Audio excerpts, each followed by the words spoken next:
बेटी, ज़माना जाहिलियत में लोग अपनी मासूम बच्चियों को सामने बिठाकर कब्र खोदते थे।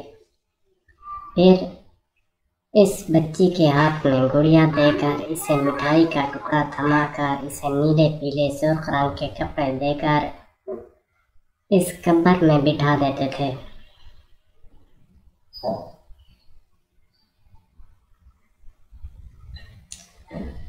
बच्ची इसे खेल समझती थी। वो कब्र में कपड़ों, मिठाई के टुकड़ों और गुड़ियाओं के सामने खेलने लगती थी। फिर ये लोग अचानक इस खेलती, मुस्कुराती और खिलखिलाती बच्ची पर रेत और मिट्टी डालने लगते थे।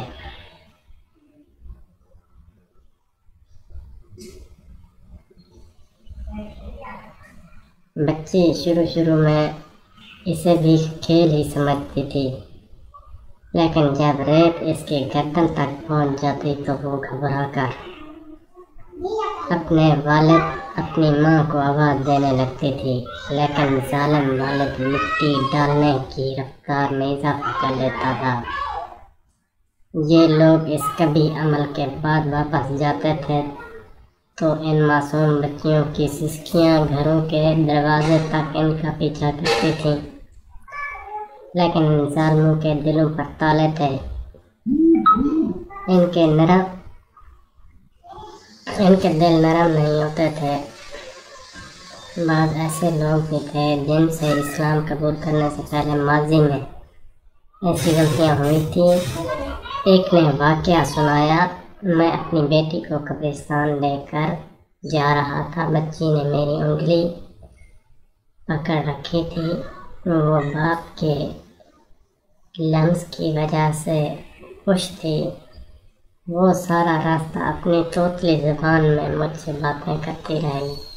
वो मुझसे फरमाइशें भी करती रही और मैं सारा रास्ता इसे और इसकी फरमाइशों को बहलाता रहा।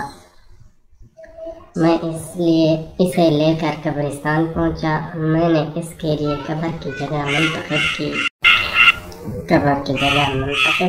मैं नीचे ज़मीन पर बैठा और अपने हाथों से रेत उठाने लगा। मेरी बेटी ने मुझे काम करते देखा तो वो भी अपने काम में लग गई। वो भी अपने नन्हे हाथों से मिट्टी खोदने लगी। हम दोनों बाप बेटी रेत खोदते रहे। मैंने इसे इस दिन साफ कपड़े पहन रखे थे। रेत खोदने के दौरान मेरे कपड़ों पर मिट्टी लग गई। मेरी बेटी ने कपड़ों पर मिट्टी देखी तो इसने अपने हाथ जोड़े, अपने हाथ अपनी कमीज के साथ गूंजे और मेरी कमीज से रेत झाड़ने लगी। कब्र तैयार हुई तो मैंने इसे कब्र में बिठाया और इस पर मिट्टी डालना शुरू कर दी। वो भी अपने नन्हे हाथों से अपने ऊपर मिट्टी डालने लगी। वो मिट्टी डालती जाती थी और कह लगाती जाती थी और मुझसे फरमाइशें करती जाती थी। लेकिन मैं दिल ही दिल में अपने झूठे खुदाओं से दुआ कर रहा था कि तुम मेरी बेटी की कुर्बानी कबूल कर लो और मुझे अगले साल बेटा दे दो। मैं दुआ करता रहा और बेटी रेत में दफन होती रही। मैंने आखिर में जब इसके सर पर मिट्टी डालना शुरू की तो इसने खौफज़दा नज़रों से मेरी तरफ देखा और मुझसे तोतले ज़बान में पूछा, अब्बा आप पर मेरी जान कुर्बान, आप मुझे रेत में क्यों दफन कर रहे हैं?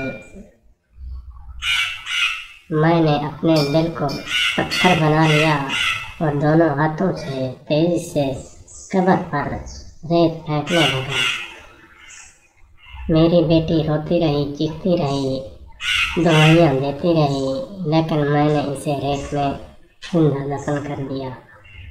ये वो नुक्ता था जहाँ रहमतुल आलमीन सल्लल्लाहु अलैहि वसल्लम का सब जवाब दे गया। आप सल्लल्लाहु अलैहि वसल्लम की हिक्कियाँ बन गई, दाढ़ी मुबारक आंसुओं से तर हो गई और आवाज़ हल्क मुबारक में बोला बनकर हंसने लगी। वो शख्स दाढ़े मार मार कर रो रहा था और रहमतुल्लिल आलमीन सल्लल्लाहु अलैहि वसल्लम हिचकियाँ ले रहे थे।